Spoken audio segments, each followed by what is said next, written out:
जय हिंद दोस्तों स्टडी राज 25 में आपका बहुत बहुत स्वागत है। और आज हम यहाँ पर क्या पढ़ेंगे तो साइंस, पटवारी के लिए साइंस बहुत इंपॉर्टेंट चीज है। तो साइंस यहाँ पर पढ़ेंगे और साइंस में क्या पढ़ेंगे तो हमने पढ़ा है प्रकाश का परावर्तन। इससे पहले 2 क्लास ऑलरेडी कंप्लीट हो चुकी है और इसके बाद में फिर हम देखेंगे आज प्रकाश के परावर्तन के अंदर गोलीय दर्पण। क्या पढ़ेंगे? गोलीय दर्पण। जैसे कि आपने थंबनेल पर देख ही लिया है, इसमें पटवारी, एसएससी, बाकी हर एक एग्जाम के लिए, एमपीपीएससी वगैरह सभी के लिए साइंस कंपलसरी होता है। ठीक है, अब यहां पर हमने थंबनेल पर पटवारी के लिए लगाया, लेकिन आप सभी किसी भी तैयारी करने वाले स्टूडेंट्स हैं, सभी इसको वीडियो को पूरा ध्यान से देखें, अच्छी तरीके से देखें ताकि हर एक स्टूडेंट सीख पाए। ठीक है, अब देखो यहां पे प्रकाश का परावर्तन, इसमें गोलीय दर्पण के बारे में पढ़ेंगे तो आपको नाम से थोड़ा सा स्पष्ट हो रहा होगा कि गोलीय दर्पण क्या है। ठीक है, गोलीय दर्पण को आज हम किस तरीके से समझेंगे, क्या क्या एग्जांपल लेके समझेंगे, थोड़ा सा ये देख ले। तो आज आपको यहां पर ये वाला हमने पहले पढ़ लिया है, क्या? मिरर, मतलब प्लेन मिरर। ठीक है, समतल दर्पण। क्या है ये? समतल दर्पण।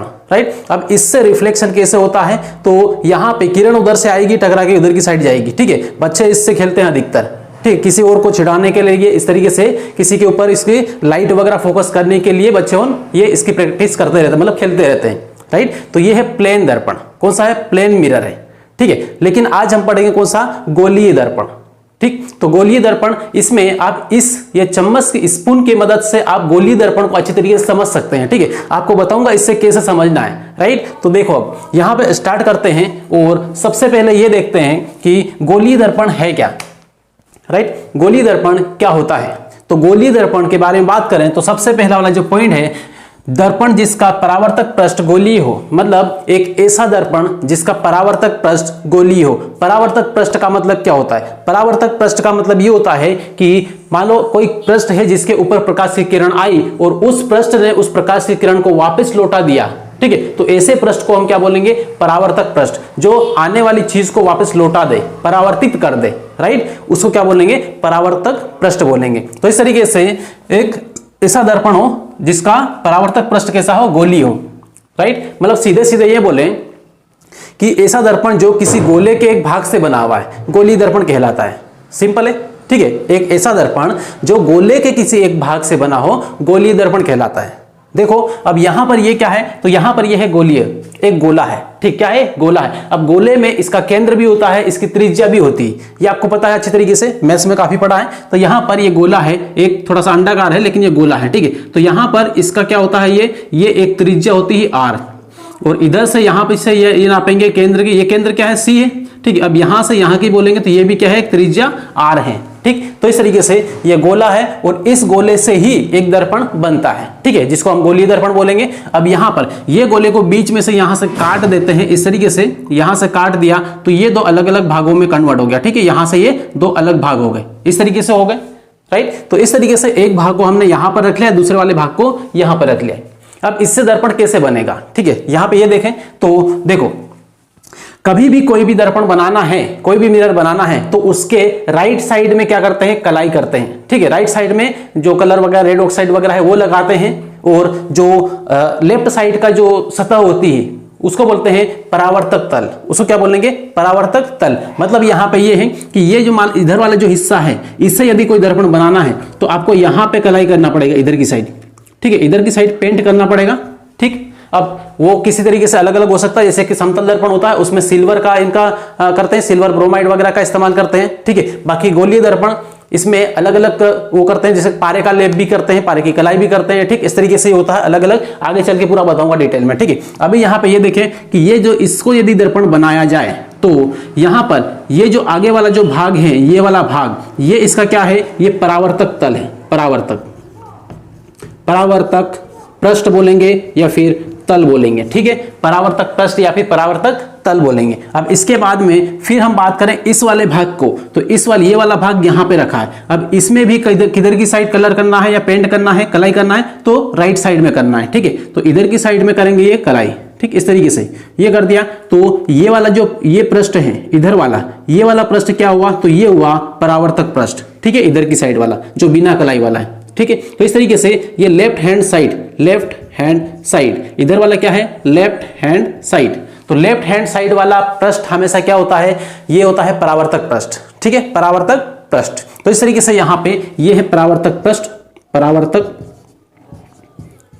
पृष्ठ, ठीक है, या फिर तल, परावर्तक पृष्ठ बोलो या फिर परावर्तक तल बोलो। तो इस तरीके से जो दर्पण बना होता है उसको हम क्या बोलेंगे, गोलीय दर्पण बोलते हैं। ठीक, तो यहां पर आपको ये पता होगा कि जो गोलीय दर्पण है ये एक गोले से कितने दर्पण बन सकते हैं, तो एक गोले से यहां पे 2 दर्पण हमने बना दिए, राइट।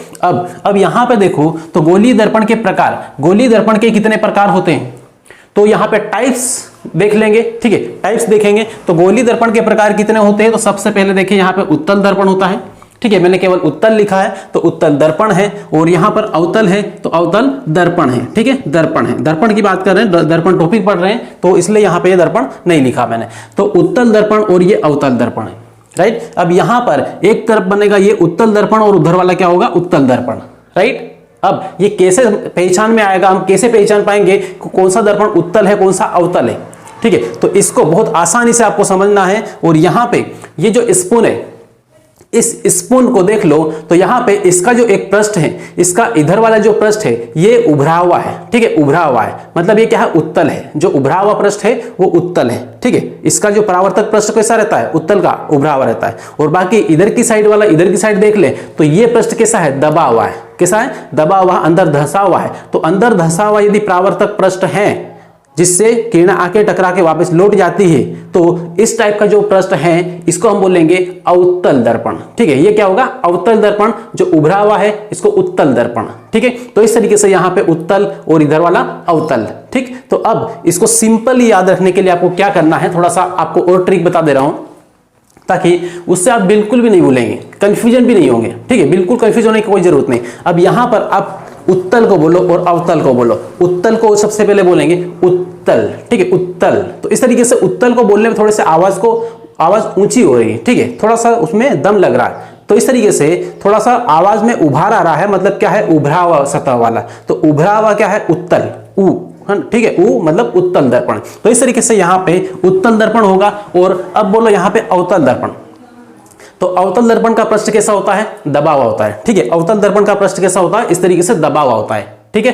तो इस तरीके से यहां पे अवतल दर्पण दबा हुआ है तो अवतल बोलो, अवतल, ठीक है, अवतल। इसकी आवाज क्या है, थोड़ी सी दबी हुई आती है, ठीक है, दबी हुई मतलब पृष्ठ दबा हुआ, ठीक है। इस तरीके से तो जो दबी हुई आवाज है वो अवतल है, क्योंकि अवतल, अवतल मतलब दबी हुई आवाज, मतलब पृष्ठ दबा हुआ है, परावर्तक तल कैसा है, दबा हुआ है, ठीक। तो इस तरीके से यहां पे आपको क्लियर याद रहेगा कि अवतल क्या होता है, उत्तल क्या होता है। तो अवतल दर्पण एकदम दबे हुए, दबा हुआ पृष्ठ वाला अवतल दर्पण है, और जो उभार वाला है ये उत्तल दर्पण है।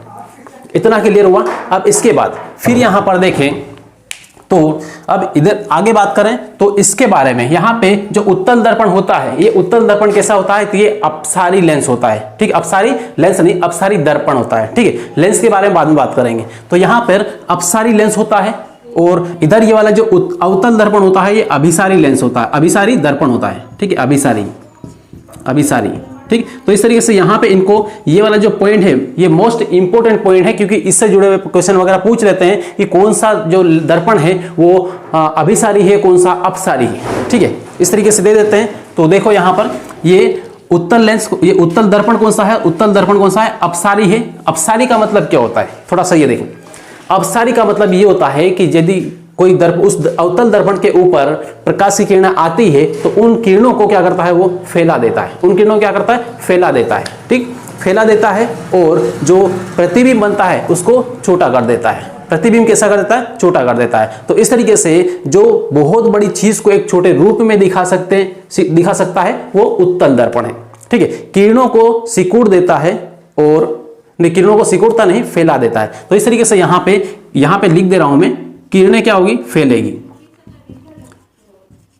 फैलेगी, ठीक है। किरणें इसमें क्या होगी, फैलेगी। किसकी बात कर रहे हैं, किरण की, ठीक है। तो किरण की बात कर रहे हैं यहां पे, रेस, किरण, ये है किरणें। तो किरणें इसमें फैल जाएगी, और इसमें किरणें क्या होगी, तो ये अभिसारी लेंस है। अभिसारी का मतलब ये होता है कि किरणों को सिकोड़ देना, किरणों को एक जगह मिला देना, ठीक है। तो इस तरीके से यहां पे ये अभिसारी लेंस क्या करता है, किरणों को सिकोड़ देता है,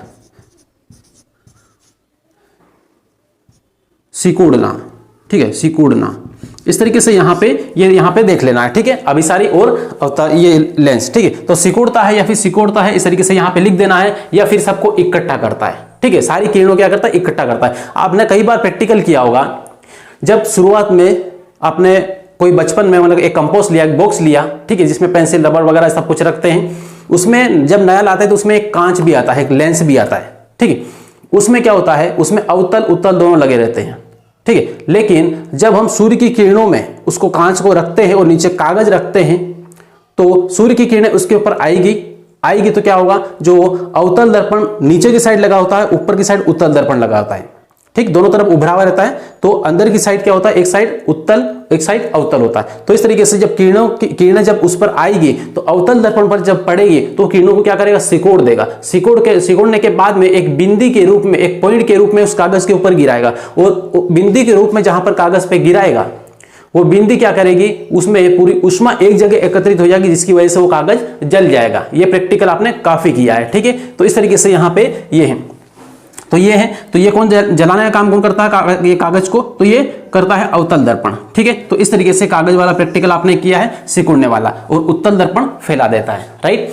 अब थोड़ा सा आपको ये बता दें कि जो उत्तल दर्पण है इसका इस्तेमाल कहां पर करते हैं, इसका इस्तेमाल करते हैं कहां पर तो ये अधिकतर करते हैं जो बड़ी बड़ी गाड़ियां हैं, कार हैं, या फिर ट्रक वगैरह है, बस वगैरह है, इनमें जो साइड में, ड्राइवर के साइड में जो दर्पण लगा होता है, जो कांच लगा होता है, मिरर लगा होता है, वो कैसा होता है, तो वो होता है कैसा, ये उत्तल दर्पण।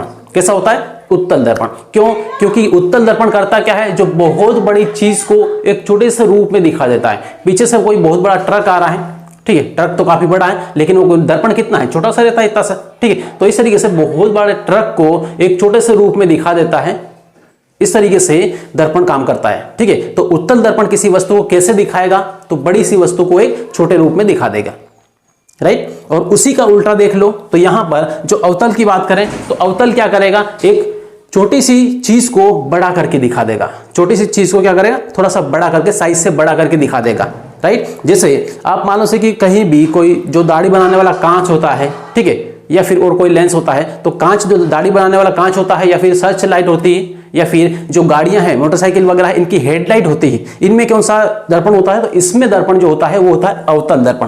कौन सा होता है, अवतल दर्पण। तो यहां पर इसको थोड़ा सा याद रखना है, तो उत्तल में कौन सा होगा, यहां पे उत्तल लिख रहा हूं मैं, उत्तल, और इधर लिख रहा हूं अवतल, अवतल, ठीक है। तो यहां पर इसको थोड़ा सा समझ लेना है। अवतल दर्पण क्या करता है, वस्तु को बड़ा करके दिखाता है, ठीक है। क्या है, वस्तु को बड़ा करता है, बड़ा करके दिखाता है, ठीक है। और इधर ये क्या करता है, यहां पे नहीं, ये बड़ा नहीं करता है, छोटा करता है, ठीक है।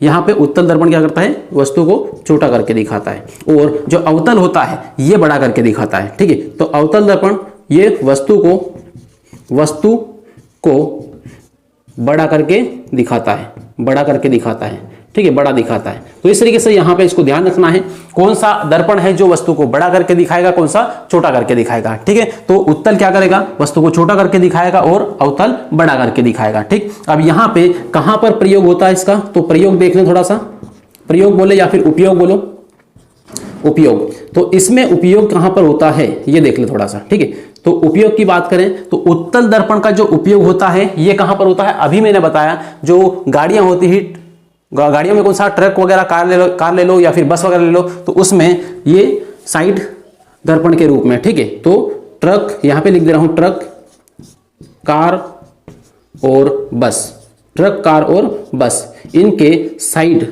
कांच के बारे में, कांच के को लेकर, है ना। तो इस तरीके से यहां पे में होता है, ये केवल इतना लिख लें, में होता है इस तरीके से, ठीक है। तो इसका उपयोग अधिकतर कौन करता है, जो कार का या फिर ट्रक का चालक होता है, जो ड्राइवर होता है, इसका इस्तेमाल करता है, ठीक। तो इस तरीके से यहाँ पे ट्रक में और कार में, इनमें सब में लगा होता है। अब इसके बाद में फिर हम देखें तो यहाँ पर थोड़ा सा ये देख लो, अवतल दर्पण। अवतल दर्पण का इस्तेमाल कहाँ पर होता है, तो सिंपली आप बोल देना है कि दाढ़ी बनाने वाला जो कांच होता है, ठीक है, उसमें क्या होता है, वो अवतल दर्पण का इस्तेमाल करते हैं। मतलब अवतल दर्पण में क्या है कि वो जो बारीक सी चीज को थोड़ा सा बड़ा करके दिखा देता है, ठीक है, बारीक सी चीज को क्या करता है, बड़ा करके दिखा देता है। तो इस तरीके से यहाँ पे सबसे पहले क्या लिखेंगे, अवतल दर्पण का उपयोग में, इसका उपयोग दाढ़ी बनाने वाला कांच, है ना, दाढ़ी बनाने वाला कांच या फिर दर्पण, ठीक है। उसके अलावा फिर देखें तो यहाँ पे सर्च लाइट या फिर हेडलाइट, ठीक है, गाड़ियों की हेडलाइट, इस तरीके से यहां पर ये इनके उपयोग हैं, ठीक है। तो अवतल दर्पण, उत्तल दर्पण को बहुत अच्छी तरीके से समझना है, क्या होता है इसका अवतल, ये मतलब इसके उपयोग और ये उत्तल के उपयोग, ठीक है। दोनों के उपयोग यहां पर देख लिए। अब दोनों के उपयोग देखने के बाद में थोड़ा सा इसके बारे में बात कर लें कि इसकी जो विशेषताएं होती है ये क्या होती है, ठीक है। विशेषताओं का मतलब ये है कि ये जो कांच है, ये दर्पण है, कि किस तरीके से बनाते हैं, इसके लिए क्या क्या इस्तेमाल करते हैं। एक तो आपको पता है कि यहां पर गोले का इस्तेमाल करते हैं, गोले का एक भाग होता है, इसलिए इसको क्या बोलते हैं, गोलीय दर्पण बोलते हैं। क्यों? क्योंकि इसका जो परावर्तक पृष्ठ होता है कैसा होता है, तो आपको सीधे सीधे बोलना है कि इसका परावर्तक पृष्ठ होता है वो गोलीय होता है, ठीक है। अवतल में दबा हुआ होता है और उत्तल में उभरा हुआ होता है, राइट। अब इसके बाद में अब यहां पे जो इसकी विशेषताएं हैं, इसको यहां पर देखें तो विशेषताओं का मतलब ये है कि यहां पर जो लेप किया हुआ है, ठीक, जो पेंट किया है, ये क्या है, किससे पेंट करते हैं, लेप किससे करते हैं, कलाई किससे करते हैं, ठीक है। तो आपको सीधे सीधे यहां पे बता दें कि ये जो उत्तल दर्पण और अवतल दर्पण बनता है, ठीक है, उत्तल और ये अवतल बना है, तो इसमें एक दो चीजों का इस्तेमाल होता है, एक पारे का कलाई, ठीक है, पहला है पारे की कलाई,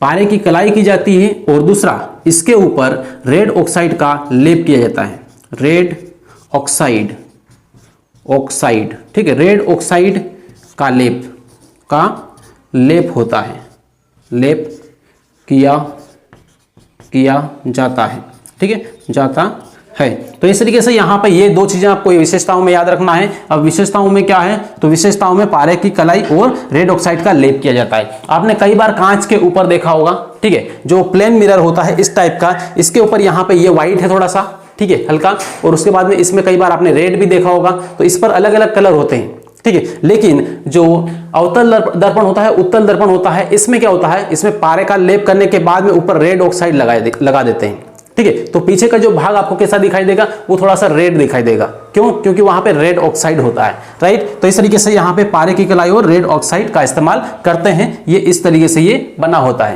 राइट। अब इसके बाद में फिर यहां पर देखना है कि ये जो दर्पण है, इसमें जो मेन पार्ट है कौन कौन से। सबसे पहला इसका मुख्य अक्ष क्या होता है, जिसके आधार पर काम करता है। उसके बाद इसका सेंटर ऑफ कर्वेचर क्या होता है, मतलब यहां पर इसका जो वक्रता केंद्र बोलते हैं, ठीक है, वक्रता केंद्र क्या होता है इन दर्पण का, इसके बारे में बात करेंगे। इसका ध्रुव क्या होता है, इसके बारे में बात करेंगे। अब इसका प्रतिबिंब बनेगा तो आगे बनेगा, पीछे बनेगा, वस्तु के बराबर बनेगा, कैसा बनेगा, ये सब पूरा डिटेल में बात करेंगे। उससे पहले इसको लिख लें या फिर इसका स्क्रीनशॉट एक बार। चलिए अब इसके बाद में यहां पर देखें, और यहां पर अब जो पढ़ेंगे इसके मेन जो फैक्ट है, मेन पॉइंट है जिससे क्वेश्चन बनते हैं, अब वो चीजें पढ़ेंगे। तो देखो यहां पर इसमें सबसे पहले यहां पर दो दर्पण बना लिए। यहां पर सबसे पहला वाला कौन सा है, तो आपको यहां पर उभरा हुआ दिख रहा है। अभी बताया जो उभरा हुआ दर्पण होता है वो कैसा होता है, तो वो उत्तल दर्पण होगा। कैसा होगा, उत्तल, राइट। और जो दबा हुआ है इधर की साइड से वो कौन सा होगा, अवतल होगा।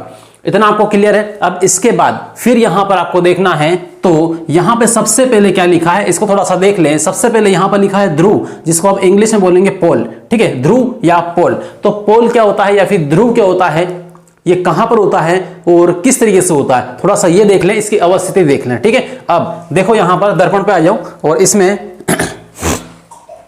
जो उत्तल दर्पण की बात करें, किसी एक दर्पण की बात कर लें तो दोनों में आ जाएगा, ठीक है। इसमें ऐसा मतलब दर्पण का सबसे सेंटर वाला पॉइंट, दर्पण का सबसे सेंटर वाला पॉइंट क्या कहलाता है, ध्रुव कहलाता है, ठीक है। दर्पण का सबसे मध्य बिंदु क्या कहलाता है, ध्रुव कहलाता है। तो यहां पे इस तरीके से देख लेना है ध्रुव कहां पर होता है, तो ये दर्पण है, एक उत्तल दर्पण है या फिर अवतल दर्पण है। इनका जो एकदम सेंटर पॉइंट है जहां से होकर मुख्य अक्ष जाता है, ठीक है। ये क्या है, मुख्य अक्ष है। क्या है ये, मुख्य अक्ष। यहां पर लिख दे रहा हूं मैं मुख्य अक्ष, मुख्य अक्ष क्या है, मुख्य अक्ष। और इसमें भी ये क्या है, मुख्य अक्ष, मुख्य अक्ष। तो इस तरीके से यहां पे मुख्य अक्ष को ध्यान रखना है। तो यहां पे दर्पण का जो मेन पॉइंट होता है, जो सेंटर पॉइंट होता है, उसको हम क्या बोलेंगे, ध्रुव बोलेंगे। तो यहां पर ध्रुव को हम किससे दर्शाते हैं, तो इसको P से दर्शाते हैं। किससे, P से। तो इस तरीके से यहां पे क्या है, ध्रुव है। यहां पे लिख दे रहा हूं मैं ध्रुव, राइट, ध्रुव। तो ये हुआ। अब ध्रुव क्या है, तो कांच का, मिरर का, फिर उत्तल का दर्पण का या फिर अवतल दर्पण बोले, सभी का क्या है, इनका एकदम सेंटर पॉइंट, ठीक है। तो दर्पण का मध्य बिंदु यहां पे लिख देंगे, दर्पण का मध्य बिंदु क्या कहलाता है, तो मध्य बिंदु क्या कहलाता है? ध्रुव कहलाता है। राइट, केवल एक ही लाइन में आपको याद रखना है। ठीक है, बहुत ज्यादा आपको कुछ नहीं पढ़ना है। अब इसके बाद फिर हम बात करते हैं यहां पे वक्रता केंद्र की बात करें। ठीक है, वक्रता केंद्र, तो वक्रता केंद्र क्या होता है? तो यहां पर जो वक्रता केंद्र है वो एक गोले का केंद्र ही होता है। ठीक है, जिस गोले से ये दर्पण बने हुए हैं उस गोले का केंद्र क्या कहलाता है? इनका वक्रता केंद्र कहलाता है। ठीक है, तो इस तरीके से यहां पे वक्रता केंद्र इसका यदि हम लें, ठीक है, ये इसका ले लो या इसका ले लो, तो यहां पर दोनों का एक ही है, तो यहां पर ये ले लिया, ये ध्रुव है। ठीक है, ये P है, क्या है? ध्रुव है। अब ध्रुव है तो इसका वक्रता केंद्र मतलब ये जिस गोले से काटा है इसको पूरा हम कंप्लीट करेंगे इस तरीके से, तो ऐसा बनेगा ये। तो इसका सेंटर का पॉइंट, इस गोले का सेंटर पॉइंट है C। क्या बोलेंगे? सेंटर पॉइंट क्या है? C। तो इस तरीके से इस दर्पण का जो वक्रता केंद्र है ये भी क्या है? C है। ठीक है, तो मुख्य अक्ष पर होता है ये। कहां पर होता है? मुख्य अक्ष पर होता है। राइट, तो गोले का, जिस गोले से दर्पण बनाया गया उस गोले का केंद्र ही क्या कहलाता है?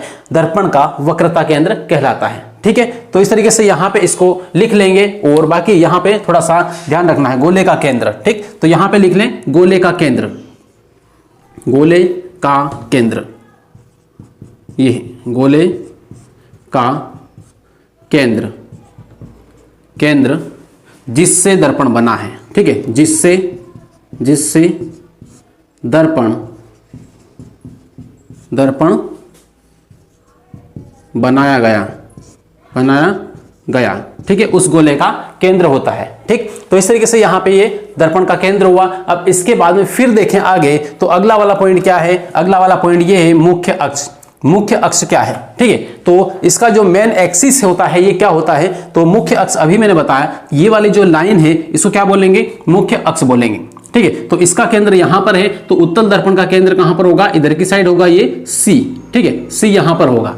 राइट, अब यहां पे मुख्य अक्ष की बात कर रहे हैं, तो सीधे सीधे हमें यह बोलना है कि किसी भी दर्पण के जो उत्तल हो या फिर अवतल हो, ठीक है, तो अवतल दर्पण या उत्तल दर्पण, दर्पण के ध्रुव और वक्रता केंद्र को मिलाने वाली रेखा क्या कहलाती है? मुख्य अक्ष कहलाती है। ठीक है, फिर से एक बार, तो दर्पण के ध्रुव और वक्रता केंद्र को मिलाने वाली रेखा या फिर इनसे होकर जाने वाली रेखा मुख्य अक्ष कहलाती है, जो दर्पण के मध्य बिंदु से होकर गुजरती है, मतलब ध्रुव से होकर गुजरती है। क्लियर है? तो इस तरीके से यहां पे ये मुख्य अक्ष हुआ, मतलब मेन एक्सिस हुआ। ठीक है, मेन एक्सिस, ठीक, इस तरीके से आपको याद रखना है, मेन एक्सिस हुआ कंप्लीट। अब इसके बाद में फिर हम यहां पर आगे बात करें तो आगे क्या आता है? फिर फोकस आता है। ठीक है, क्या है? फोकस। तो फोकस को यहां पर देख ले, फोकस क्या होता है? तो फोकस के बारे में देख ले, लेकिन यहां पर इससे पहले मुख्य अक्ष का लिख देता हूं। क्या? यहां पर वक्रता केंद्र और ध्रुव को मिलाने वाली रेखा, वक्रता केंद्र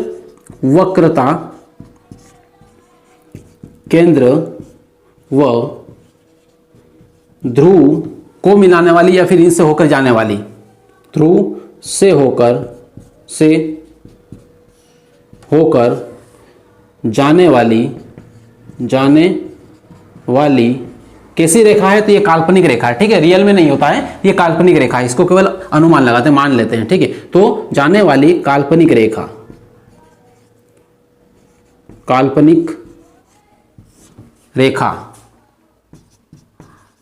रेखा क्या कहलाती है? मुख्य अक्ष कहलाती है। ठीक है, तो इस तरीके से यहां पे मुख्य अक्ष को ध्यान में रखना है। अब इसके बाद में फिर देखो तो फोकस को देख लें।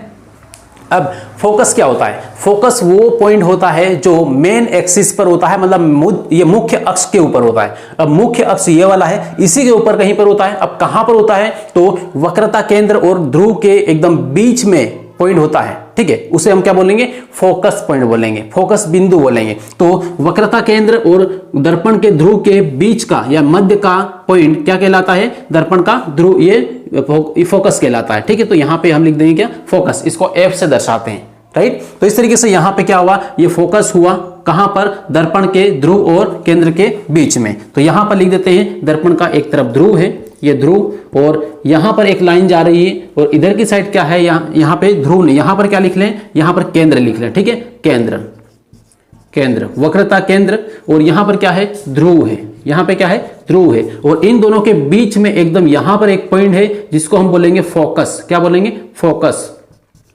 फोकस बिंदु। तो इस तरीके से यहाँ पे इसको थोड़ा सा याद रखना है। फोकस बिंदु कहां पर होता है, तो ये होता है कहां पर, केंद्र, वक्रता केंद्र और ध्रुव के बीच में होता है, राइट। और यहाँ पे ध्रुव कहां पर होता है, तो दर्पण का एकदम मध्य बिंदु होता है, ठीक। और उसके बाद में फिर जो केंद्र होता है, केंद्र कहां पर होता है, तो केंद्र क्या होता है, तो ये गोले का एक केंद्र होता है जिससे दर्पण बना हुआ है, ठीक। अब थोड़ी सी वो चीजें बात कर लें, उस पर बात कर लें जिससे हम किसी भी चीज का दूरी का, लंबाई का, इनकी वस्तु की लंबाई क्या है, वस्तु की प्रतिबिंब की लंबाई क्या है, इसका यहां पर मापन करते हैं, ठीक है, इसका मेजरमेंट करते हैं। तो देखो यहां पर थोड़ा सा, यहां पर केंद्र और ध्रुव के बीच की हम दूरी की यदि माप करें तो इसको किससे नापते हैं या फिर इसको किससे दर्शाते हैं, तो यहां पर क्या है, यहां से यहां तक की बात करते हैं, क्या है, एक त्रिज्या है, ठीक है। इस यहां पे ये वाला है गोला, इसी से काट के एक दर्पण बना है, तो यहां से यहां तक की जो दूरी है ये क्या है, त्रिज्या है। और यहां से यहां तक की दूरी क्या है, त्रिज्या है। तो इस तरीके से यहां से यहां तक की दूरी क्या है, केंद्र, ये केंद्र है सी, और यहां पे क्या है, ये पोल है पी, ठीक है, पी। इन दोनों के बीच की दूरी यहां पे क्या कहलाती है, ये आर है, मतलब त्रिज्या है, ठीक है। वक्रता केंद्र की ध्रुव से दूरी क्या है, आर, ठीक। तो इस तरीके से यहां पे वक्रता केंद्र से ध्रुव की दूरी को क्या बोलेंगे, या आर बोलेंगे, त्रिज्या बोलेंगे, ठीक। इसको यहां पे याद रखना है। और उसके बाद में जो फोकस होता है, इस फोकस की ध्रुव से दूरी को हम क्या बोलेंगे, किससे दर्शाएंगे, तो इसको यहां पर स्मॉल एफ से दर्शाते हैं। किससे, स्मॉल एफ से। ये वाला एफ कहां से, यहां से लेके यहां तक की दूरी को, ठीक। तो इस तरीके से यहां पे फोकस की ध्रुव से दूरी स्मॉल एफ है और वक्रता केंद्र की ध्रुव से दूरी यहां पे कैपिटल आर है, राइट। तो इस तरीके से यहां पे ये हुए इसकी मेन पॉइंट हुआ, इसका मेन बातें हुई जो एग्जाम की दृष्टि से काफी इंपॉर्टेंट है। तो इसको यहां पर लिख लें, सबसे पहले इसको एक बार कॉपी में नोट डाउन कर ले या फिर स्क्रीनशॉट इसका लेके रख लें ताकि अपनी कॉपी में बाद में उतार पाए, ठीक है। तो उतार लो एक बार।